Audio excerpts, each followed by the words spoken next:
Praise the Lord everyone. मसीह यीशु के नाम में सबको जय मसीह की सलाम, खुशामदीद।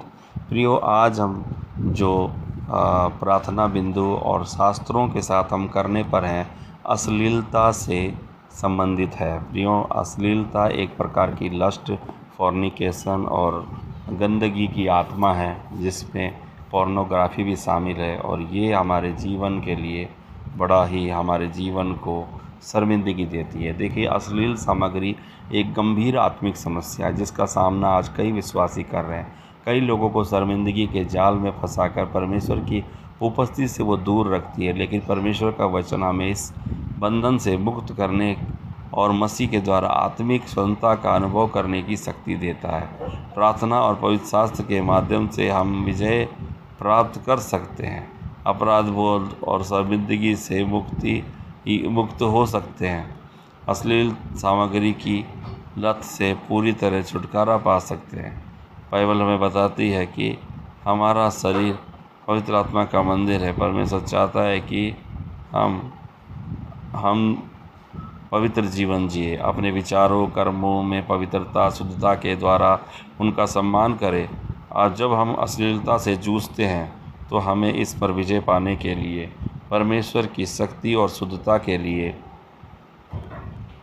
पवित्र आत्मा के मार्गदर्शन की आवश्यकता है। उनकी कृपा ही इस संघर्ष में आपकी और मेरी सहायता कर सकती है।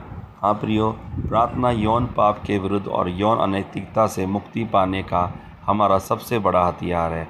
हम पश्चाताप, पुनर्स्थापना की प्रार्थनाओं के द्वारा परमेश्वर से अपने मन को नया करने, हृदय को बदलने की विनती कर सकते हैं। तो आइए हम कुछ पवित्र शास्त्र के वचनों को पढ़ेंगे और उसके द्वारा यौन पाप से छुटकारा पा सकते हैं। आइए प्रार्थना करें। यौन अनैतिकता से दूर रहें। मनुष्य द्वारा किया अन्य सभी पाप शरीर के बाहर होते हैं, परंतु यौन अनैतिकता करने वाला व्यक्ति अपने ही शरीर के विरुद्ध पाप करता है। आइए हम दूसरी प्रार्थना करें। मैंने अपनी आँखों से वाचा बांधी है, तो मैं किसी कुंवारी कन्या को कैसे देखूं? अय्यूब 31:1। मत्ती 5:28 कहता है, पर मैं तुमसे कहता हूँ कि जो कोई स्त्री को वासना भरी दृष्टि से देखता है, वह अपने मन में उसके साथ व्यभिचार कर चुका है। क्योंकि परमेश्वर की यही इच्छा है कि तुम पवित्र किए गए हो, यौन अनैतिकता से दूर रहो। इसीलिए अपने भीतर की सांसारिक बातों को मार डालो। यौन अनैतिकता, अशुद्धता, वासना, बुरी इच्छा और लोभ जो मूर्ति पूजा के बराबर है, उनसे दूर रहो। हे परमेश्वर, मेरे हृदय को शुद्ध कर और मेरे भीतर एक धर्मी आत्मा का नवीनीकरण कर। भजन 51:10 के अनुसार मांगता हूँ। तुम किसी ऐसी परीक्षा का सामना नहीं करना पड़ रहा है जो मनुष्य के सहने से बाहर हो। परमेश्वर विश्वास योग्य है और वह तुम्हें सहने से बाहर परीक्षा में न पड़ने देगा, वरन परीक्षा के साथ निकास भी करेगा। 1 कोरिन्थियों 10:13 के अनुसार मांगता हूँ।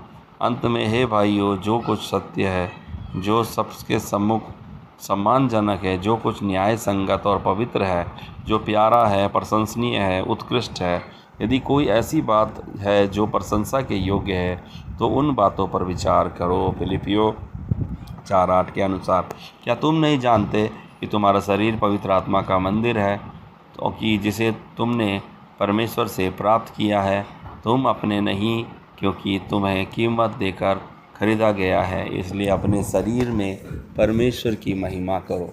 यदि अपने पापों को हम स्वीकार करते हैं, विश्वास योग्य और न्यायपूर्ण, और वह हमारे पापों को क्षमा करेगा, हमें सारी अधार्मिकता से शुद्ध करेगा। 1 यूहन्ना 1:9 के अनुसार। इसलिए जो कोई मसीह में है वो नई सृष्टि है, पुरानी बातें बीत गई, देखो नई बातें आ गई हैं। मैं तुम्हें नया मन दूंगा, तुम्हारे भीतर नई आत्मा डालूंगा, और मैं तुम्हारे शरीर से पत्थर का हृदय निकालकर मांस का हृदय दूंगा। जब कोई परीक्षा में पड़े तो वो यह ना कहे कि परमेश्वर द्वारा उसकी परीक्षा की जाई है, क्योंकि परमेश्वर बुराई से परीक्षा नहीं करता, वरन मनुष्य स्वयं ही अपने कारण परीक्षा में पड़ता है। परंतु प्रत्येक व्यक्ति अपनी ही इच्छाओं के बहकाव में आकर परीक्षा में पड़ता है। इच्छा तब गर्भ धारण करती है और पाप को जन्म देती है, और पाप पूर्णता बढ़ जाता है तो मृत्यु लाता है। इसलिए परमेश्वर के अधीन हो जाओ, शैतान का सामना करो, तो वो तुम्हारे सामने से भाग निकलेगा। क्योंकि परमेश्वर का अनुग्रह प्रकट हुआ जो सभी लोगों के लिए उद्धार लेकर आया और हमें अधर्म सांसारिक वासनाओं का त्याग करना सिखाता है तथा इस युग में संयमित, धर्मापरायण और ईश्वरीय जीवन जीना सिखाता है। परमेश्वर यहोवा की आत्मा मुझ पर है, क्योंकि यहोवा ने मुझे गरीबों को खुशखबरी सुनाने के लिए अभिषेक किया। उसने मुझे दुखी हृदयों को जोड़ने, बंदियों को मुक्ति की घोषणा करने और बंधनों में जकड़े लोगों के लिए जेल के द्वार खोलने के लिए भेजा है। यशायाह 61:1 के अनुसार। क्योंकि हमारा महायाजक ऐसा नहीं जो हमारी कमजोरी के प्रति सहानुभूति ना रख सके, बल्कि वो ऐसा है जो हर तरह से हमारी तरह परखा गया, फिर भी उसने पाप नहीं किया। इस संसार के अनुरूप मत बनो, बल्कि अपने मन के नवीनीकरण हो जाने के द्वारा तुम्हारा चाल चलन भी बदलता चले जाए, ताकि तुम परमेश्वर की सिद्ध भली इच्छा को अनुभव से जानते रहो। परमेश्वर दुखी हृदय वालों के निकट परमेश्वर दुखी हृदयों वालों के निकट है, निराश आत्माओं को बचाता है। इसलिए यदि पुत्र तुम्हें स्वतंत्र करेगा तो तुम सच में स्वतंत्र हो जाओगे। मसीह ने हमें स्वतंत्रता के लिए स्वतंत्र किया, इसलिए दृढ़ रहो, कभी दासता के जुए के अधीन ना हो। चोर तो किसी और कोई काम के लिए नहीं, केवल हत्या करने, चोरी करने और नाश करने आता है। परंतु प्रभु आया लोग जीवन पाएं और बहुतायत का जीवन पाएं।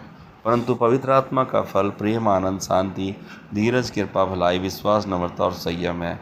और ऐसी बातों के विरुद्ध कोई कानून नहीं है। क्योंकि परमेश्वर ने हमें भय की आत्मा नहीं, बल्कि सामर्थ, प्रेम और आत्म संयम की आत्मा दी है। अपने हृदय को पूरी सावधानी से संभाल कर रखो, क्योंकि जीवन का मूल स्रोत इसी में से निकलता है। व्यर्थ की चीज़ों को देखने से प्रभु मेरी आंखें फेर ले, मुझे अपने मार्गों में जीवन दे। जो मुझे शक्ति देता है उसमें मैं सब कुछ कर सकता हूँ। पर जिसने मुझे कृपा दूसरे के तुम्हारे लिए पर्याप्त है, और क्योंकि मेरी शक्ति निर्बलता में सिद्ध होती है। हाँ, प्रभु का अनुग्रह हमारे लिए बहुत है। दूसरा कुरिन्थियों 12:9 में लिखा है, परमेश्वर ही मेरी शक्ति, मेरी ढाल, मेरा हृदय उसी पर भरोसा रखता है, वही मेरी सहायता करता। मेरा हृदय आनंदित और गीत गाएगा, मैं उसका धन्यवाद करूँगा। धन्य है वो जो मन के शुद्ध हैं, क्योंकि वो परमेश्वर को देखेंगे। एक जवान अपने मार्ग को कैसे शुद्ध कर सकता है? परमेश्वर के वचन के अनुसार सावधान होकर चलने से। मैंने तेरे वचन को अपने हृदय में रख छोड़ा है कि प्रभु तेरे विरुद्ध पाप न करो। क्योंकि पाप तुम पर अधिकार नहीं कर सकता, क्योंकि तुम व्यवस्था के अधीन नहीं बल्कि अनुग्रह के अधीन हो। इसलिए तुम भी अपने आप को पाप के लिए मरा हुआ और मसीह यीशु में परमेश्वर के लिए जीवित समझो। तो आओ हम विश्वास के साथ अनुग्रह के सिंहासन के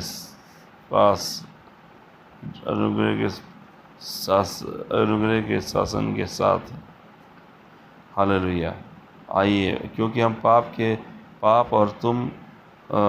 के अधिकार में नहीं, परंतु अनुग्रह के सिंहासन के अधीन है। इसलिए तुम भी अपने आप को पाप के लिए मरा हुआ और मसीह यीशु में परमेश्वर के लिए जीवित समझो। तो आओ हम विश्वास के साथ अनुग्रह के सिंहासन के पास जाएं, ताकि वो हम पर दया करे और संकट के समय सहायता के लिए अनुग्रह दे। आमीन। आत्मा के मार्गदर्शन में चलो तो तुम शरीर की इच्छाओं को पूर्ति नहीं कर पाओगे। गलातिया 5:16 कहता है, क्योंकि शरीर की इच्छाएं आत्मा के विरुद्ध और आत्मा की इच्छाएं शरीर के विरुद्ध हैं। ये दोनों एक दूसरे के विरोधी हैं, ताकि तुम अपनी इच्छा पूरी ना कर सको। सावधान रहो, चौकस रहो, तुम्हारा हालेलुया विरोधी शैतान गरजने वाले सिंह की नाई इसलिए फिरता रहता है कि किसी को फाड़ खाए। और परमेश्वर का नाम एक मजबूत मीनार है, दीवार है, दृढ़ किला है। धर्मी मनुष्य उसमें शरण लेता है और सुरक्षित रहता है।